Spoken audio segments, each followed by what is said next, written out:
Good to see everybody. I think if we're keeping score, I think I might be the most excited guy in the room, to be honest with you. Uh, Thrilled that these three guys can be with us. Obviously, Mike Sielski was here a couple of weeks ago when we did our first foray into this. And Mike, a couple of weeks ago, was representing a group of people who had gone to La Salle. Now, actually, the other two hadn't, but obviously these two have. But Mike's journey has been interesting for me to watch, from a sports writer to a author to a TV radio personality, and now giving back to his alma mater. I'm so grateful for that. Tim Legler, who got out of here in 1988, is that correct? 88 class. I had a chance. I was lucky enough to be an assistant coach on his actually his sophomore, junior, and senior year, I think, if I'm not mistaken, and grateful for that. I want to just tell a quick story about Tim Legler, and I don't know that I've shared this with him or not, and I hope it resonates because it certainly resonated with me. After he had a very good college basketball career here at La Salle. Great NIT run in his junior year, great run to the NCAA tournament in his senior year. And people would ask him what he was going to do after that. And he was a terrific student, obviously, again, a very good player. And people would ask him what he's going to do, and he would say, well, I'm going to play in the NBA. This is how I remember it. And correct me if I'm wrong in any time today. If you want to, please correct me. And people would look at him and say, oh, okay, not really giving him that kind of chance that it was going to happen. And all of a sudden, the mindset was, it's not going to be easy, but this is where I'm going to go. And I wanted to say something to the people publicly. His father, and I mentioned it to him today, it warmed my heart. His father saw just about every game in his college basketball career. And the father lived in Richmond, Virginia, so it wasn't around the corner. It wasn't a 20-minute drive. It was 4.5 to 5 hours. An amazing part of that. But with that, when he said he was going to make it, you know what he did? He made it. He made it, and that wasn't easy. It was Continental Basketball League at the time. It was going overseas, but had that skill that separated him from the rest of the group, but had the other thing that I think was so critical, is the grit that it takes to make things happen. So for me, I couldn't be more proud of him, what he has accomplished and what he's done. And now for me to then give a shout to him and say, hey, can you come back to La Salle and be up here with Raf and Sielski and just kind of talk and talk about what your experiences were at La Salle or in life, and in Legs's case at ESPN, and Raf's case and whatever network that he has always done great jobs for. But I'm just so proud of Tim and what he has accomplished. As far as Raf is concerned, he was 7 years ahead of me going to La Salle. I got out in 70, he got out in 63. But one of his teammates, he has another teammate here, Harry Carpenter, but one of his other teammates is a guy named Tony Abbott, who was my freshman basketball coach here at La Salle. And still to this day, I revere the guy for simple things like taking me home from practice. After practice, would take me home to Drexel Hill, totally out of his way. But that's the kind of stuff that went on back in those days. It's not, college basketball wasn't the same as it is today. But so grateful for the people who influenced me, and Bill Raftery has become a good friend. When I finally got the job at La Salle a couple years ago, the first call that I get is basically from Bill Raftery, wishing me luck, and we talked at length about what La Salle meant to the both of us, and what he has accomplished in his sports broadcasting career is pretty phenomenal. So for me, very grateful, very appreciative of their attendance, and just want to turn it over to Mike and let him kind of run with this for the next hour and participate when the opportunity comes, and grateful for all three of these guys. Thanks.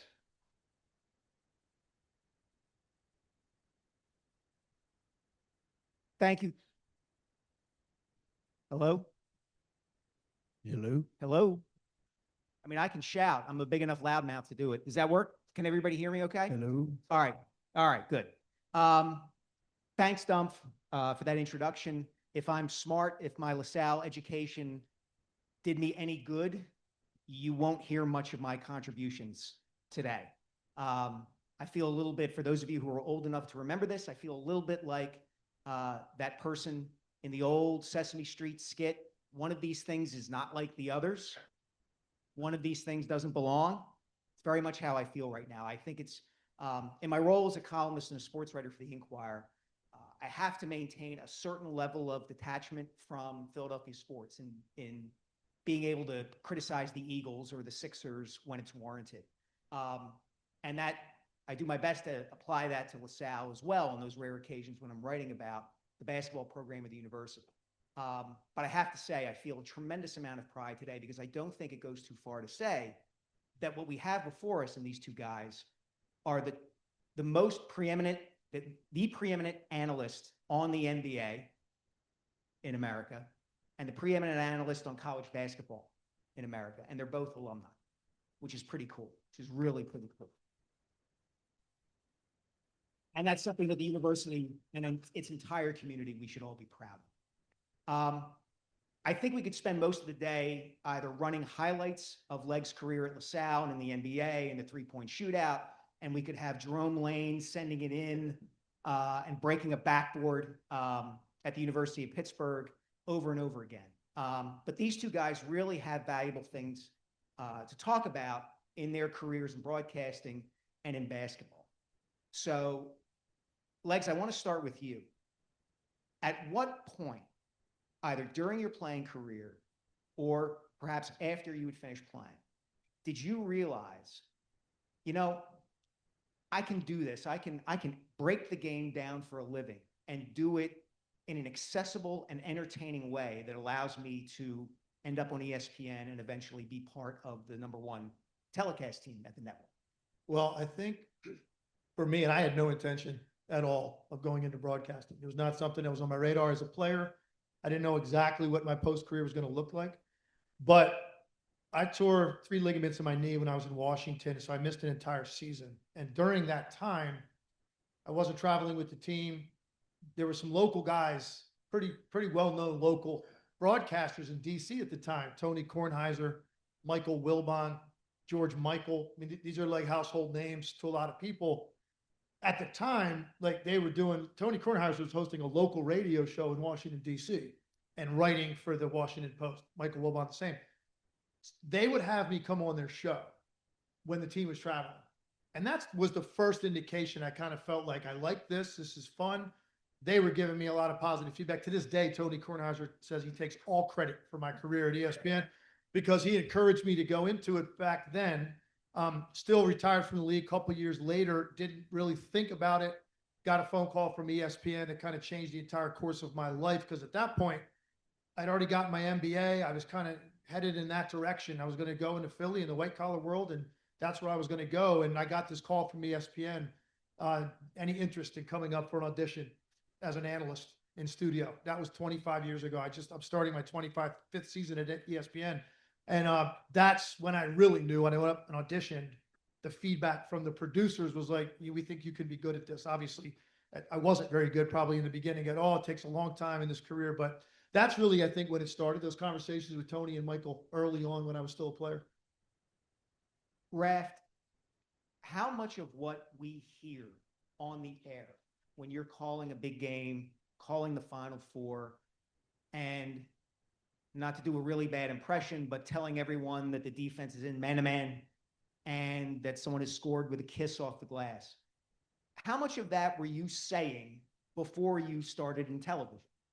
Probably never. But frankly, actually the man-to-man started to get out of the play-by-play guy's way. Let him describe who's on the floor, etc. The kiss was just a nice way. Sam Jones used to have that great bank shot in the old days. It's just a little taste, maybe.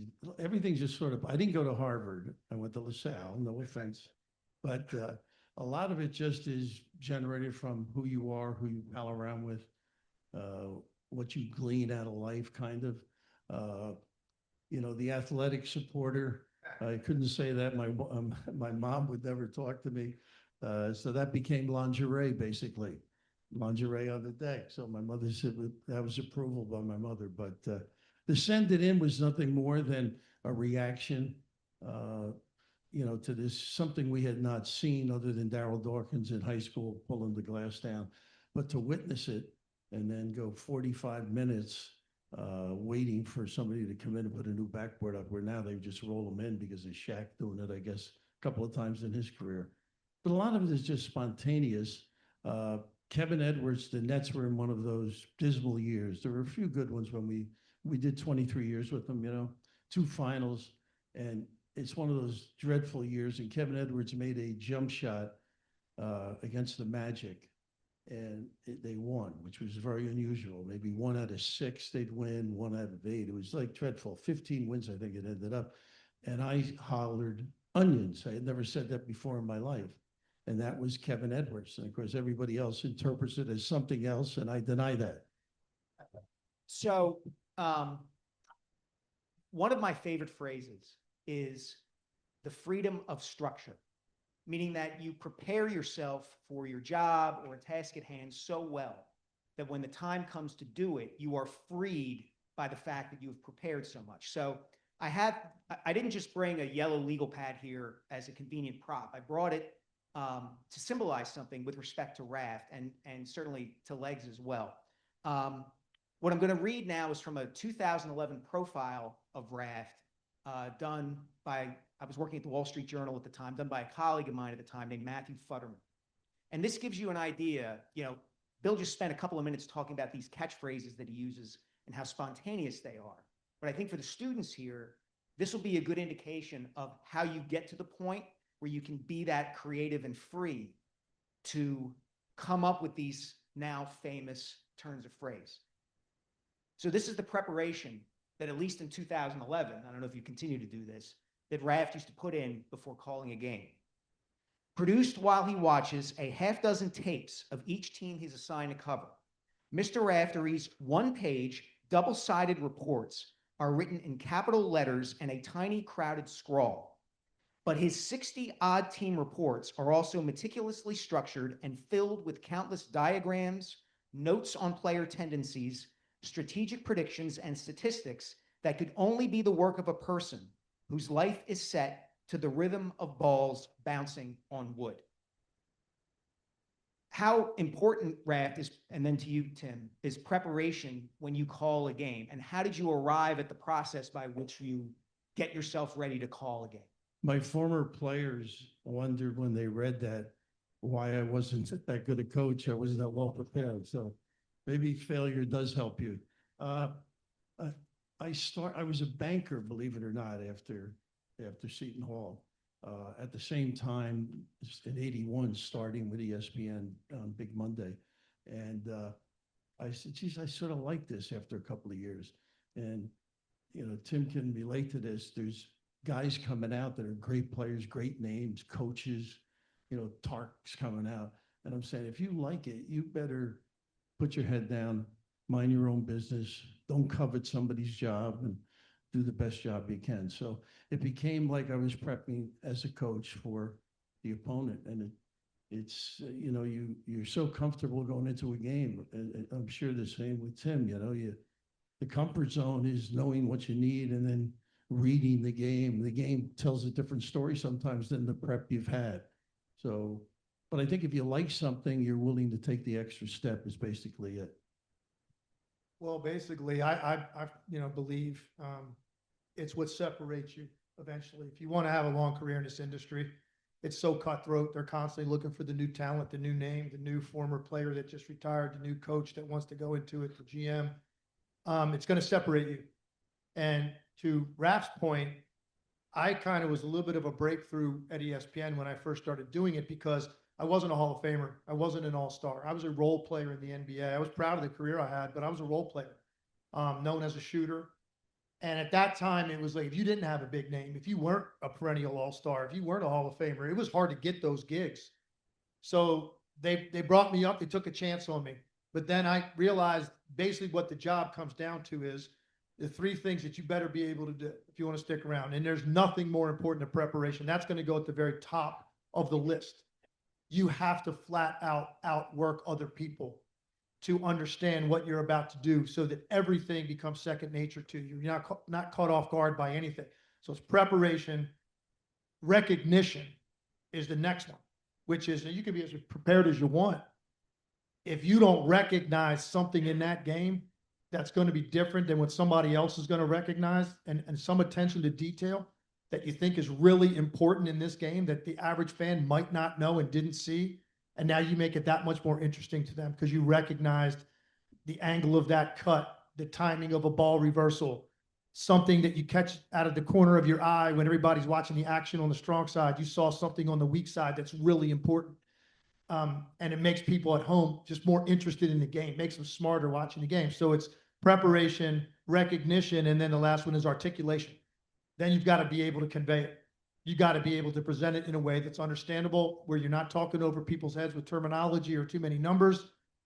You're just making them smarter by your ability to relay what you just saw. So it's really those three things, but none more important than preparation. And I know Raf's, legendary with that. I've tried to do everything I can to learn from the best and separate myself in that way as well. And one other thought Go ahead, quickly, Bill. Tim, the teamwork aspect too. I think, Tim will take the bow, not that he would, but people are so nice to us on air, and without the truck and the producer and director and their prep, you're really just whistling in the wind, basically. And I think that's the greatest thing I got out of it from playing coaching, that you still were on a team and you were pulling for one another, and everybody had to pull their end and had a great deal of respect for one another. So we're going to have time for questions at some point, but Dunk forwarded me some questions from some business students. So I want to kind of get to them and build on that based on what you guys just said. How has the business of what you do changed? And I ask that because as someone who is looking at kind of primarily from the outside, to both your point about how you prepare and the substance of what you bring, so much of what media have become now is who can yell the loudest. And that prevalence is always, that component has always been there. But there are so many more voices now, whether it's on social media, ESPN, CBS Sports Network, whatever the case may be. How big a change has that been? Or is there something else that maybe, a layperson from the outside hasn't picked up on that has really caused you to evolve and change what you do, or has kind of accentuated the fact that, hey, the way I'm doing it really does set me apart from everybody else? Well, for me, it's been interesting because I did a number of games over the years, but primarily I was in studio. So if you saw me on TV, I was either you're doing the morning shows, Get Up, First Take, a lot of Sports Center, a lot of Scott Van Pelt after games, breaking it down. And there's a real value in that for me because you get the touch screen and you can do the cool stuff that's kind of eye candy that I can break down. That's fun being in studio. But over the years, there's no doubt that, and everybody knows this, you can see it. It's become more debate driven. Hot takey. So they want you to say something outrageous. A lot of times they don't really care in-house whether people hate it or not. Are they going to turn it up? Are they going to listen? Are they going to pay attention? Are they going to click on that? Became very, very important. So for me, I always was kind of adamant. I'm not going to get caught up in that.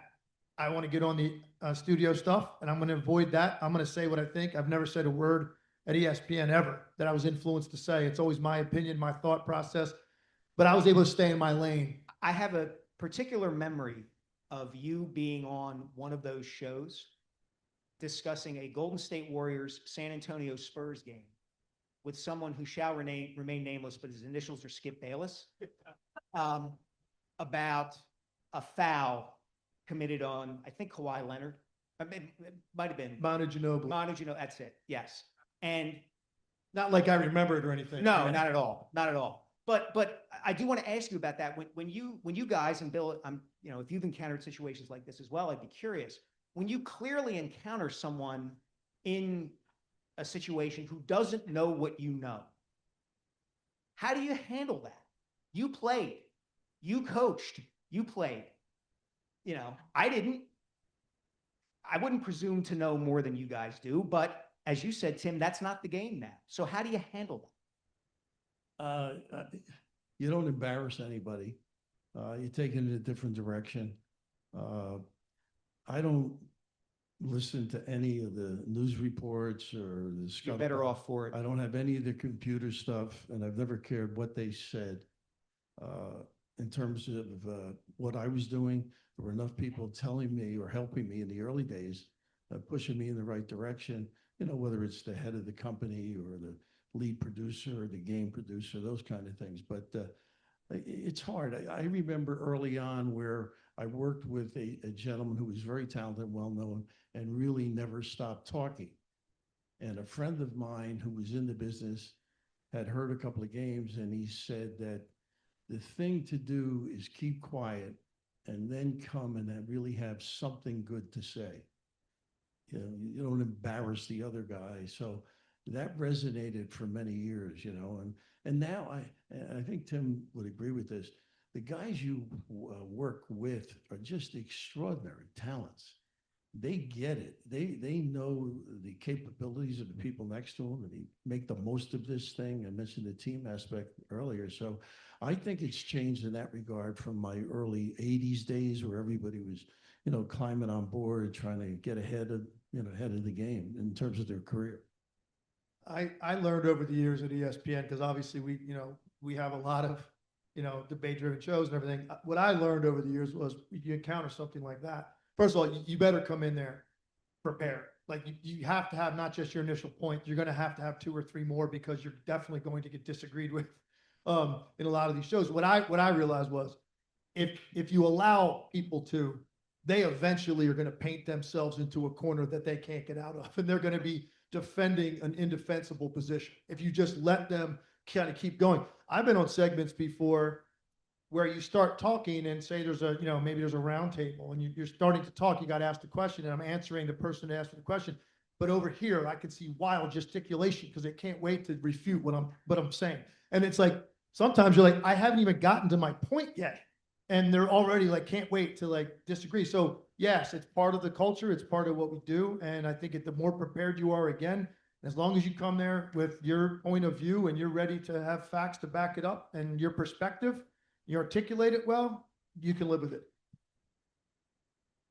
Raf, we are in a new era of college sports. It's relatively chaotic out there. We have some Division I athletes, I think both members of the men's and women's basketball teams here with us. What do you make of where college sports generally and maybe college basketball specifically are now in the age of NIL, the transfer portal, all the tumult that we're seeing now? I pulled up the 20th and Olney, and I can remember not having money to buy the pretzel of the Daily News when I was at La Salle. I got $5 on a Monday morning from my mother. Every Monday to come in the mail. She used to mail it on a Friday. There's going to be a book written about this disaster. I don't envy the kids. I mean, the NCAA could have really been proactive, and they fell asleep. And when the O'Bannon case hit, they should have done something for the players. It would be a nominal amount, reasonable. Schools could handle it.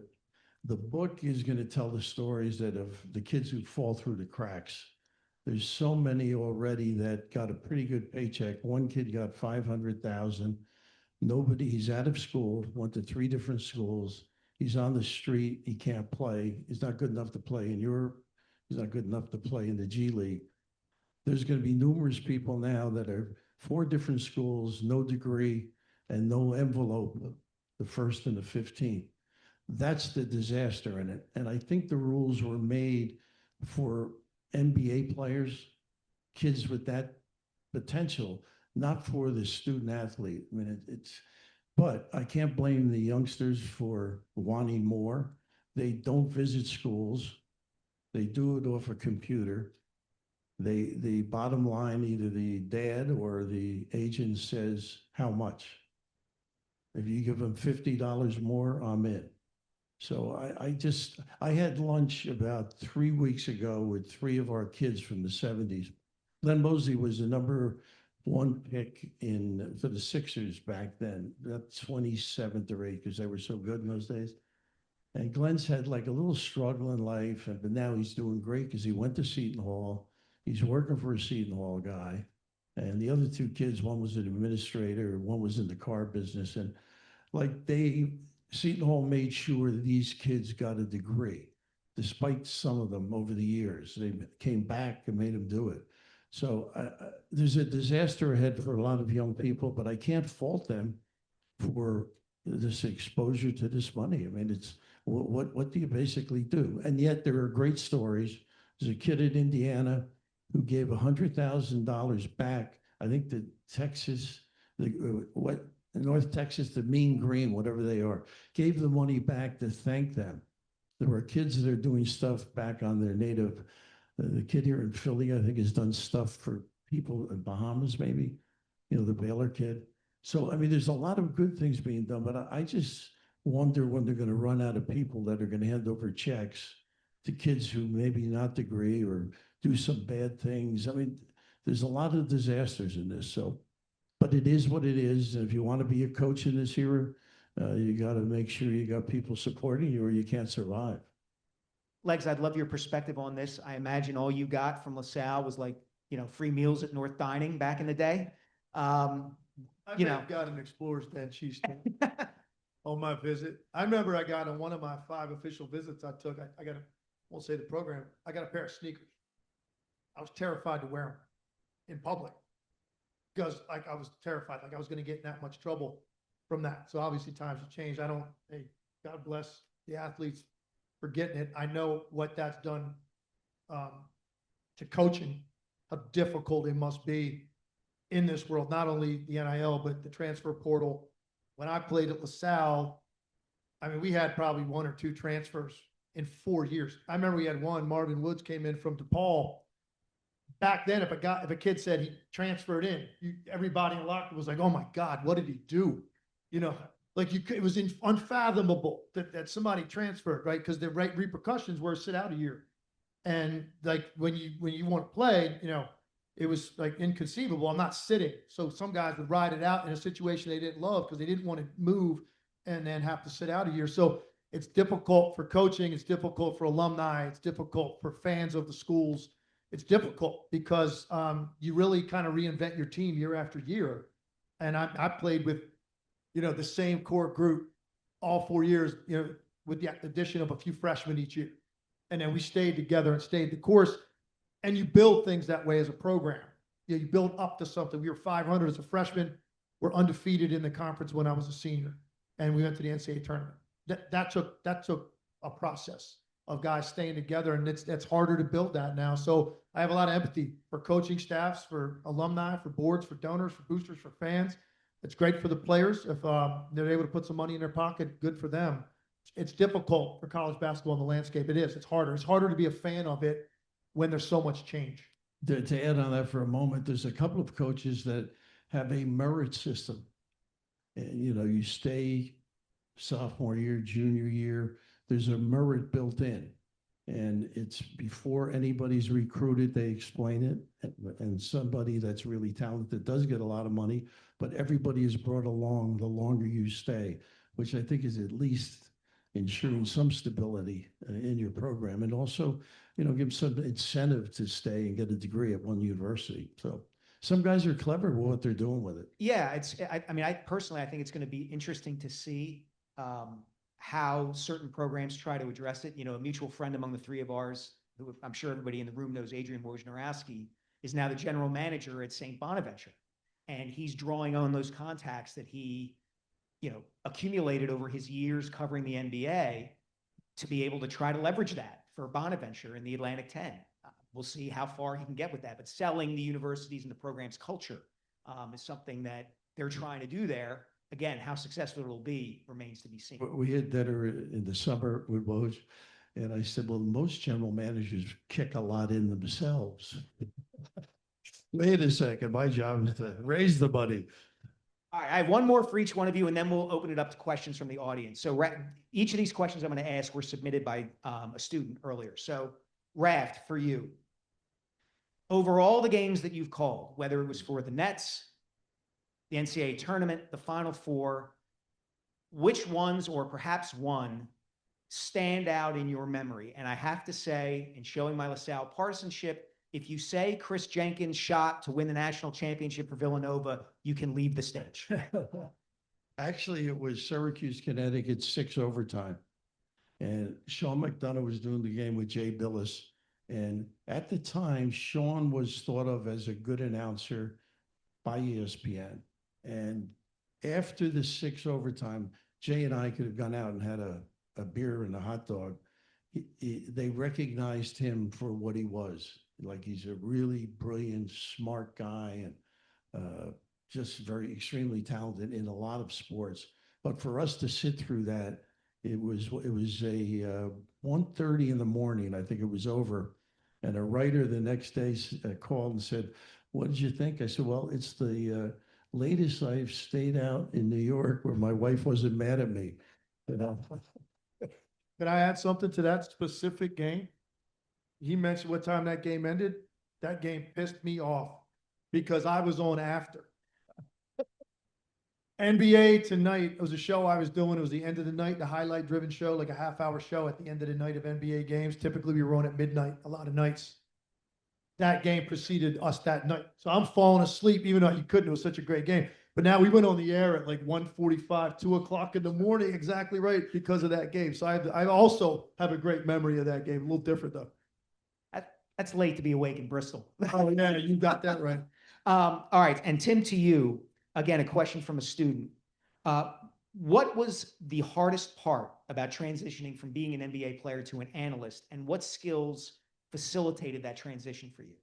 I think the hardest part was just being able to find a way to differentiate yourself from what else was out there, because you're not going to last if you can't. And I'm not talking, hey, some people take the road of, I'm going to say something crazy today. That's how I'll differentiate myself. I didn't want to do that. I wanted to talk about the game.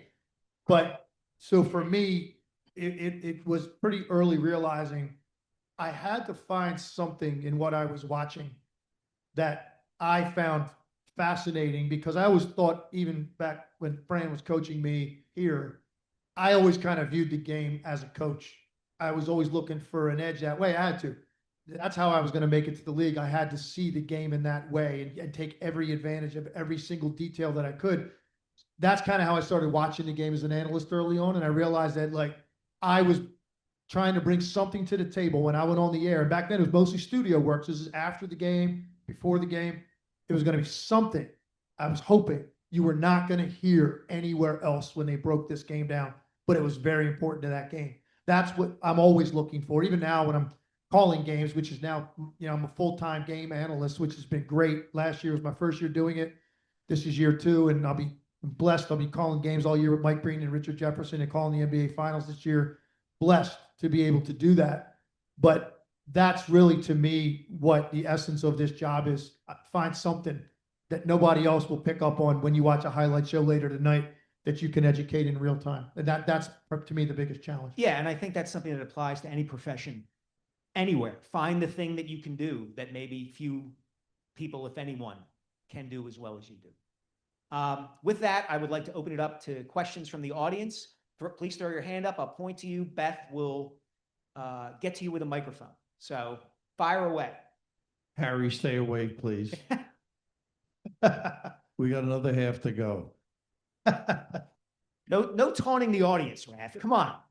They might throw something at us. On the stage, we have 2 Big 5 players, and Big 5 Classic is this weekend. But as a Philadelphian, Bishop Newman, Villanova grad, how can we bring the Big 5, or can we bring it back to its glory, where every team plays each other? It's not one day, where we have that feel. I mean, maybe not the palestra, not enough seats. I realize that. But does anybody on the panel have any ideas how we could bring the Big 5 back to the way it was? Because it was a national thing, right? It wasn't just a Philly thing.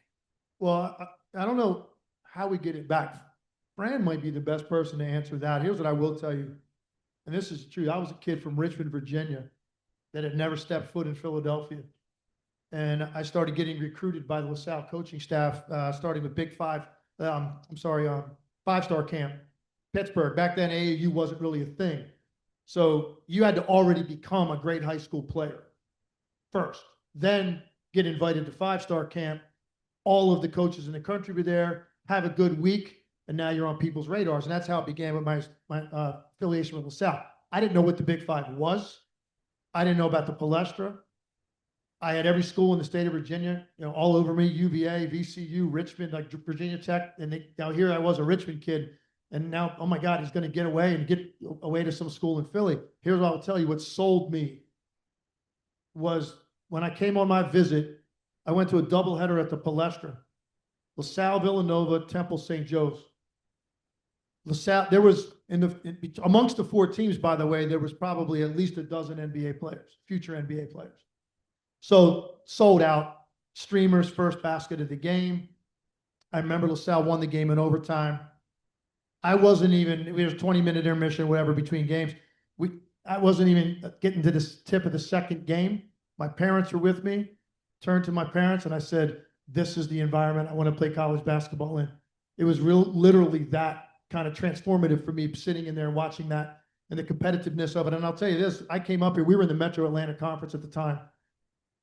And I could tell you those 4 Big Five games, when the schedule came out, those were the ones that got our juices flowing. Those were even though we had to win the league probably to get to the tournament and win the conference tournament to get to the NCAAs, that's the games as a team we were looking at: Nova, Temple, St. Joe's, Penn. When were those games? Because the juice in the Palestra was going to be unlike any other environment we were going to play in the entire season. So I don't know how to get it back, but I can just tell you that's the kind of impact that the Big Five had on me and a lot of players at that time that were being recruited by these schools.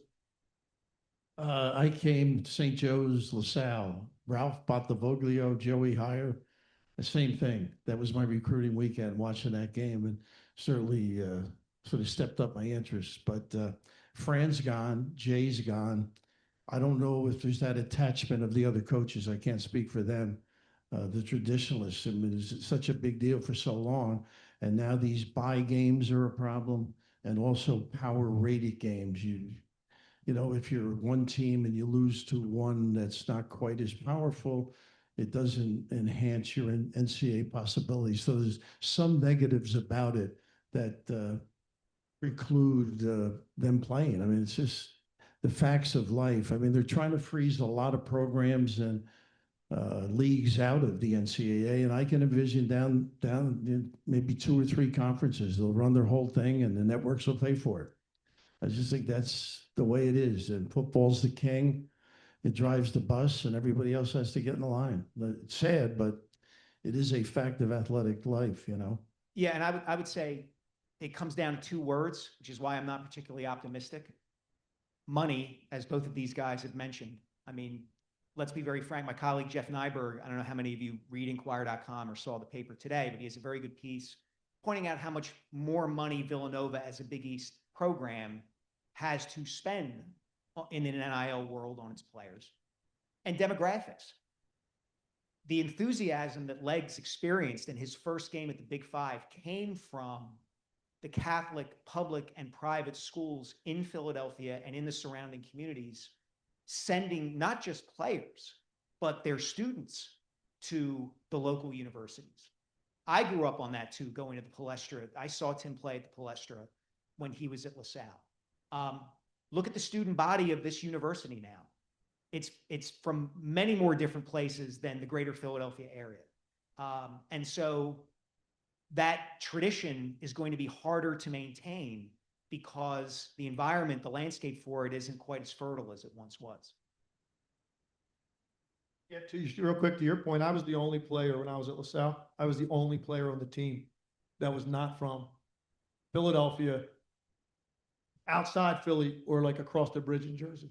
I was literally looked like an alien when I came up. I had kind of a Southern accent at the time. I've lost most of that, although when I go home, I still say high school and stuff like that, and everybody laughs at me. So my wife teases me quickly. She says, "Oh my God, you're home for 10 minutes and you sound like you're right back." It comes back because of my family. But so they looked at me like, here's this Southern kid with this accent coming in, shooting every time he touches it. Like, where's it, where's that come from? So that's, to your point, that's kind of where the pipeline was. And obviously, listen, we're going back a long time. Everything's changed. Whole landscape of college sports has changed. Go ahead, Jeff. Hi, I'm a old man. I was Big Five generated. They used to have Big Five doubleheaders Wednesdays, Fridays, and Saturday nights. My wife and I, my date and I, would go to 2 of those 3 every week, and the memories are beyond great, to be honest with you. But I've been involved in high schools and local coaching with an Interact school. And all these young kids today growing up with AAU are getting talked to. They think they're being recruited. And unfortunately, being great and being very good in high school is not good enough, it seems, because of the portal, where you've got thousands of these young college players that are looking at the next paycheck at another school. Don't blame them for that. I don't blame them for that. But I guess what I'm asking you, Tim and Bill, is do you hear from current coaches how it's harming the younger players because they're not being recruited until the last minute? So you have a lot of kids falling through the cracks because of all the turmoil going on with transfers and everything. I'll let you handle the serious part of this. When you said date night, Saturday night, I couldn't get a date, anytime. And Bill DeMarco, who was a good friend of mine, since passed away. For some reason, Bill met the most gorgeous girls, and he had no personality. He was a pain in the ass. All he did was complain. But his one date would lead to me getting a date because she would never go out with him the second time. So that was my Saturday night. Some great memories. The deck, was the deck the place we could get in there and get served Ortlieb's, the wet beer, I think they called it. Anyway, you want to handle the serious part? Man, how would I follow that? I don't think I can follow that. Here's one thing I'll just mention about the portal. And I'm sure you obviously, your domain, you have far more than I do, but I have a lot of friends in college coaching. And I've had coaches relay this to me, and this really made me kind of sad to think about this. So take a low to mid major, okay? And let's say the main recruiter for that program finds this diamond in the rough kid. Man, this kid has no offers. And I'm the assistant coach, I'm the recruiter, and I found this kid, and we're going to offer this kid. And he comes into your program. He's so grateful that he got the offer. Comes in, nobody knew who he was. And I've had assistant coaches tell me 10 games into their freshman year, they're playing really, really well, and that coach is getting an ulcer every time they have a great game because they know at the end of the year they're bouncing. Think about what I'm saying. You did your job as well as you possibly can to find that player, identify that kid that no one else really knew about, bring him in, put him in an environment and a program and a system where he's thriving. So it couldn't be going better, but now because of the portal, there's a very good chance you won't have that player but for 1 year, to the point where the guy that brought him in is actually feeling kind of ill as the season's going on and they're having great success. That's kind of crazy, right? That seems like everything's been flipped upside down, but that's to me is what the portal has created more than anything. I have a friend who's a college coach, at a nice level. He only recruits high school kids, and he tells them, you come at the end of the first year, if you think you're good enough, I'll call anybody you want.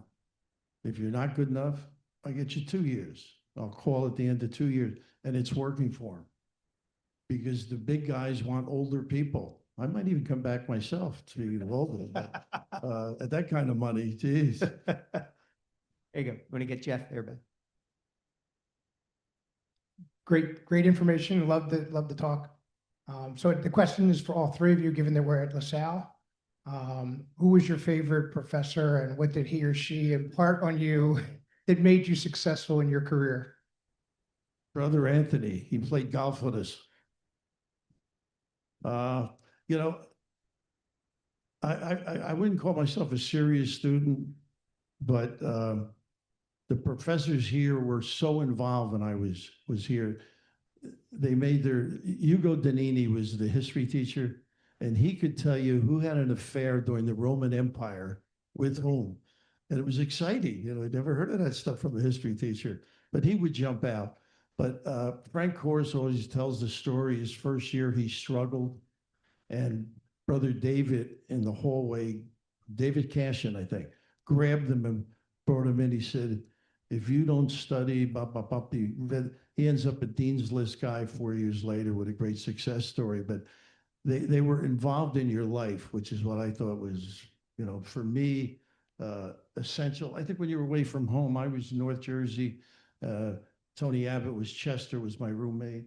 And I think that connection got you through pretty much maybe some of the dark nights or the not really getting after it the way you should, but they cared. So for me, that was very important.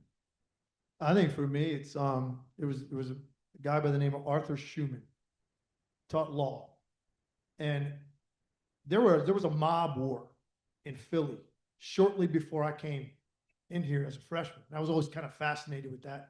Arthur Schumann, was a professor here that worked with the district attorney's office to put a lot of those guys away. So he was telling these stories. That was a mandatory class that I had to take. I ended up taking almost every chance I had to take an elective in another law class. I took it if Arthur Schumann was teaching the course, to the point when I first got out of La Salle and I was bouncing around and Duff talked about some of the places I had to play. I mean, now it's the G League, it was called the CBA at the time. Rochester, Minnesota, Omaha, Nebraska, Sioux Falls, South Dakota, Fargo, North Dakota, Tri-City, Washington. Went overseas for a year. When all that was going on, I had some Johnny Cash song. Man. I'm telling you, man. I had. You've never found out how much you love basketball until you're playing in Fargo, North Dakota, on a Wednesday night with like minus 40, 50-degree wind chill outside, 18 people in there, not a single NBA scout.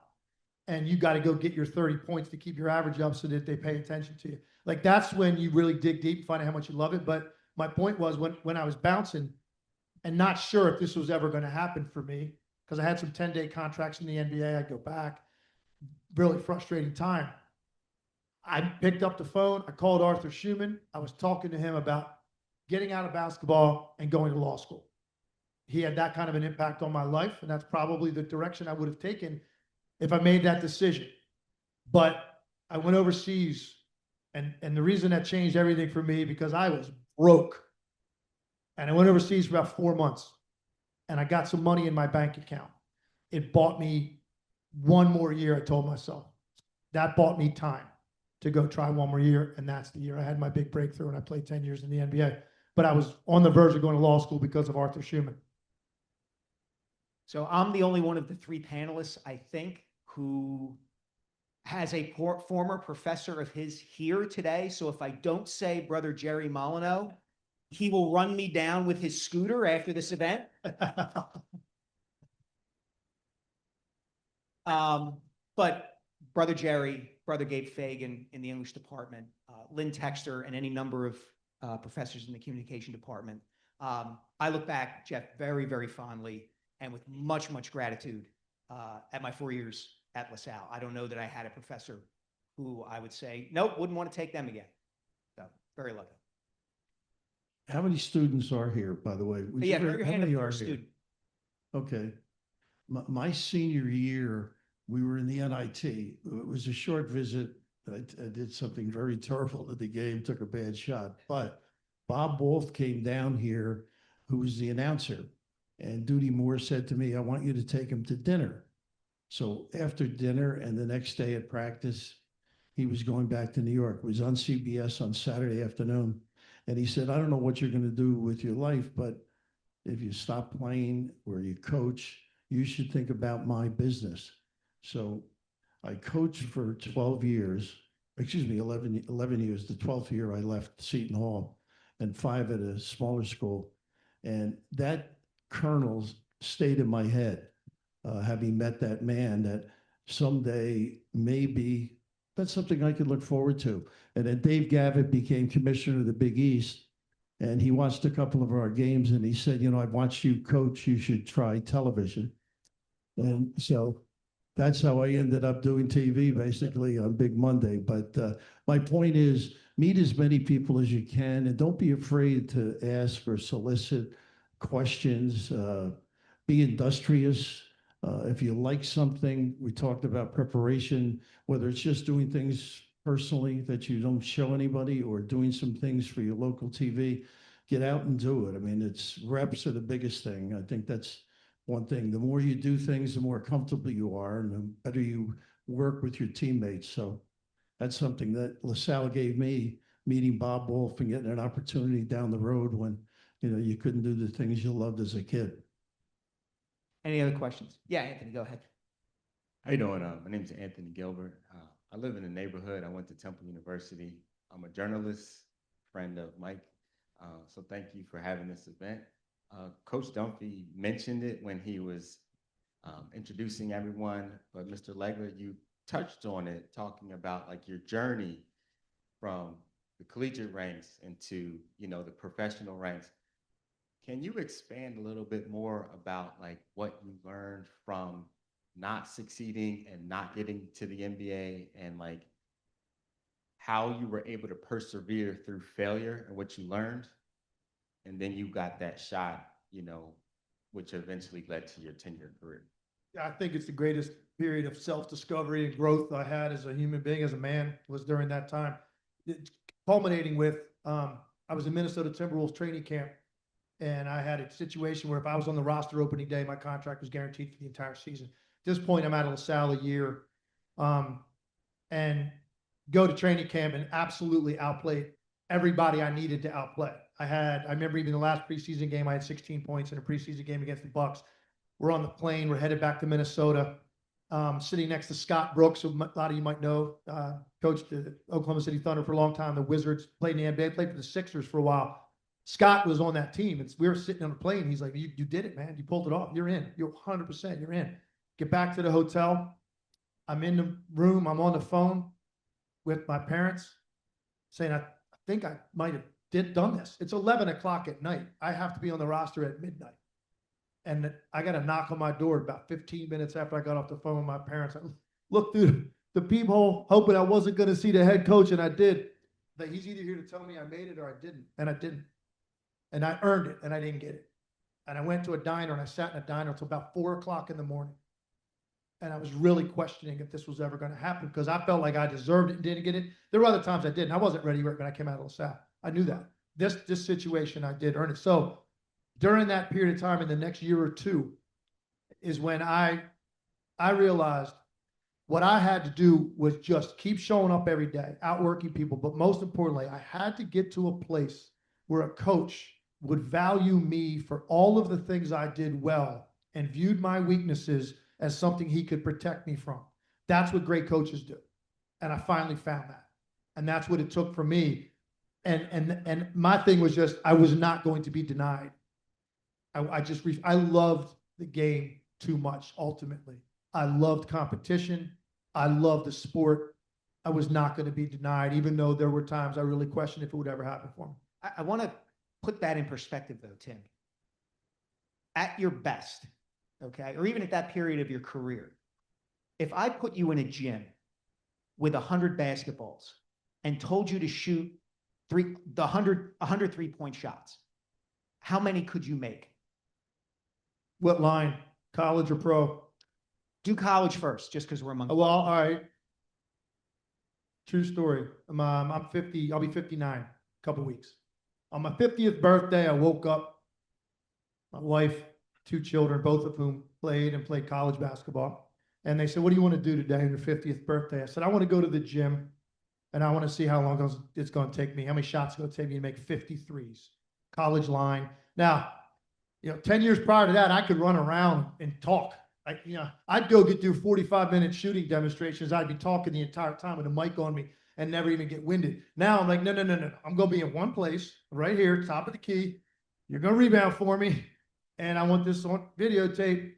How many shots is it going to take me to make 50 college 3-point shots right at the top of the key without moving. I'd do it.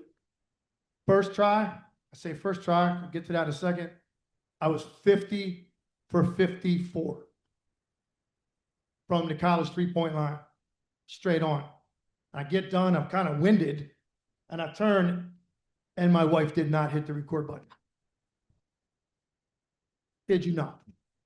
So they gave me about 15 minutes, get my wind, go get some water, came back. Take two, I was 50 for 57 the second time. So people would ask me, you know, even now it's a different story. I don't shoot, except at my basketball camp, which is 1 week a year. I don't really play anymore. I don't shoot anymore. Too busy. Like, but that week, I try to get ready for that week, and I do shooting demonstrations at my camp. It's not like I just described.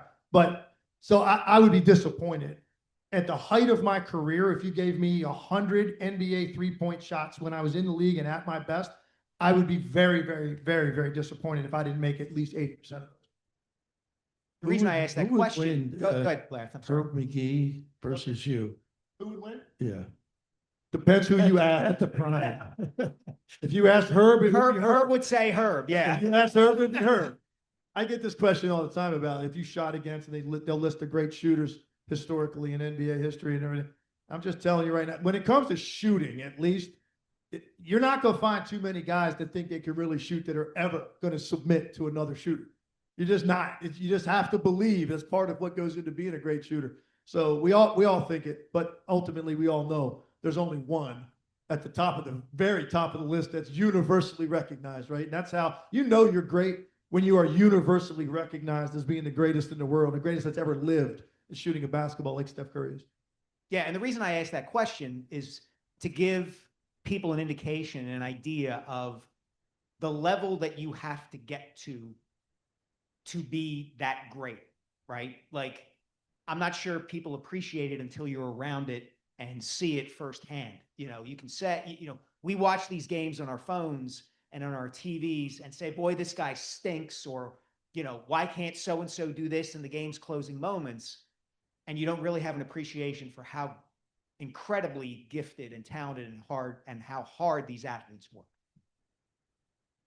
So think about that before you call me on WIP on Saturdays. Hey there, my name is Nuno Pereira. I'm a senior undergrad here at La Salle, and kind of got a little lighthearted there for a second, but I got a big issue here without a really straightforward answer. But with the increasing corporate nature of college athletics, is there any path forward where player empowerment and competitive parity is somewhat balanced?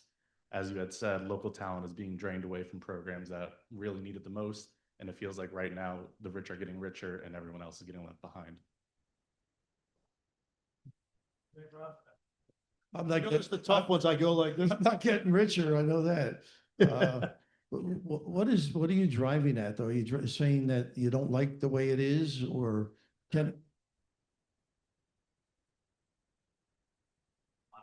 No, it's out. It's out.